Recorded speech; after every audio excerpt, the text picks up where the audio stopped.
Ce soir, Strasbourg, Ali, quand même un mot. Strasbourg en Ligue 1, c'est quelque chose, c'est une histoire, on l'a dit. Hein, c'est un club qui a été champion de France de Ligue 1 en 79. Et c'est un club qui a un gros public. C'est une bonne nouvelle pour la Ligue 1. Très bonne nouvelle. Ce qui nous aurait plu pour la Ligue 1, c'est d'avoir à la fois Strasbourg et Lens. Et Lens, bien sûr, mais bon, c'est celui qui le mérite, c'est ce que je dis tout le temps. Et là, Strasbourg, qui plus est, c'est vrai qu'ils ont un bon public, et surtout la Méno. C'est un très beau stade. Et ça faisait quand même de la peine de ne pas retrouver ce club-là, je veux dire, en Ligue 1, qui se retrouve. C'est un style de club qui peut être à la fois un peu mieux que Montpellier pour se retrouver dans cette première partie.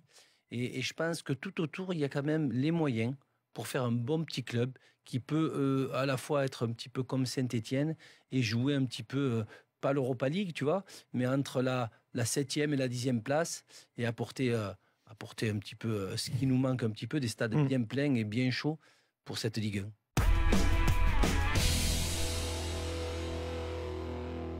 Tu ne peux pas, et je le dis souvent, surtout en deuxième division, monter si tu ne gagnes pas pratiquement tous tes matchs chez toi à domicile. On le dit, c'est très important, les gens ne se rendent pas compte. C'est important pour le club, c'est important pour les supporters de gagner à domicile, beaucoup plus à l'extérieur. Mais ils ont eu trop de jokers et trop de fautes pour pouvoir déjà se retrouver au coude à coude. C'était une chance, mais cette chance, tu la payes. Mais c'est vrai qu'on pourrait dire ça si Lens, ce soir, avait été tout de suite en mauvaise posture. Mais moi, ce que je trouve admirable dans le discours de Thibaut, c'est cette humilité dans une défaite. Le fait que tu te fasses carotter et tu te fais, on va dire que tu te fais carotter, allez, sur les 60 dernières secondes.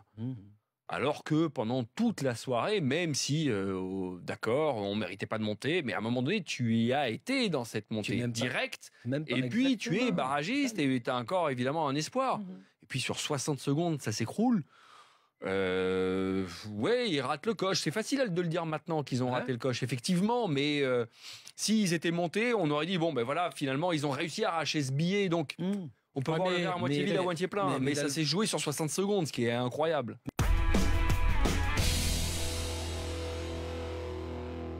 C'est un départ voulu et validé, voulu par le joueur et validé par son président, notamment à l'occasion du dernier conseil d'administration. Maintenant, c'est par rapport au changement annoncé du côté lyonnais pour la saison prochaine. C'est aussi l'occasion pour le président de renforcer cette cellule de recrutement, parce que je ne pense pas que la lumière pour remplacer Lacazette va venir du centre de formation, même s'il y a une pépite, elle serait trop jeune de toute façon.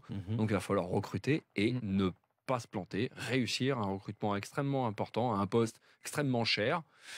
Voilà, les Lyonnais n'auront pas le droit de se casser la gueule. De l'autre côté, tu as mis beaucoup d'argent et tu as misé sur Depay, Memphis Depay. Ouais, mais c'est pas un attaquant comme Lacazette. C'est sûr, mais le fait que Lacazette ne soit pas là, ça va lui permettre d'être peut-être l'avancante. Encore sceptique, moi. De cette équipe lyonnaise, on a vu, Cavani, c'est autre chose, je veux dire. Mais quand Ibrahimovic est parti, Cavani était un peu plus libre. Là, Depay, ça fait juste 6 mois. Si il reçoit tous les ballons et tous les caviars et on joue pour lui, ça peut être déjà cette avancée. Je suis pas convaincu.